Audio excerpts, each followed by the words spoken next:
అది ఒక అందమైన పల్లెటూరు. పేరు రామాపురం.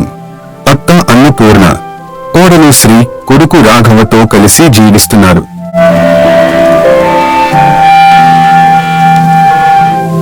కోడలు ఎప్పుడూ దిగులుగా కూర్చుని ఉంటుంది.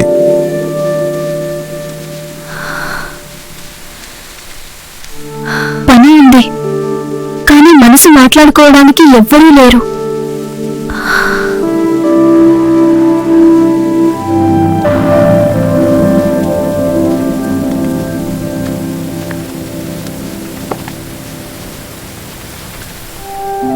అది గమనించిన అన్నపూర్ణ కోడలు శ్రీ దగ్గరకు వెళ్లి,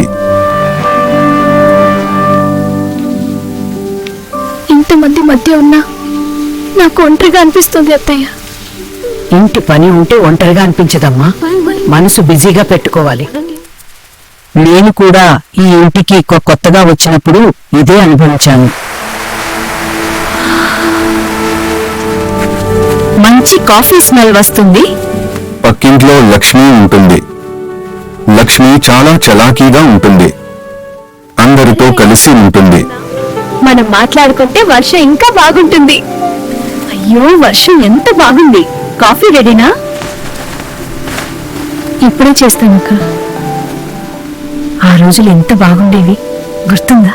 అలా ముగ్గురు కలిసి కూర్చుని పాత జ్ఞాపకాలు గుర్తుకు తెచ్చుకుంటారు.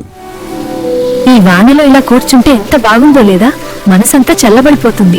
అవును కూతురు, వాన వచ్చినప్పుడే ఈ ఇంట్లో ఉన్న సంతోషం అర్థమవుతుంది. అత్త కోడలు ఒకరినొకరు అర్థం చేసుకున్నారు. నా దగ్గర ఉన్నంత కాలం నువ్వెప్పటికీ ఒంటరిగా ఉండవు. నా హృదయం మీదే ఎప్పటికీ.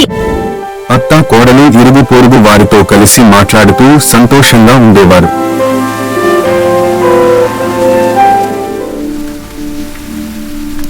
సిరి, మనుషుల మధ్య ఉంటేనే మనసు నిండుతుంది.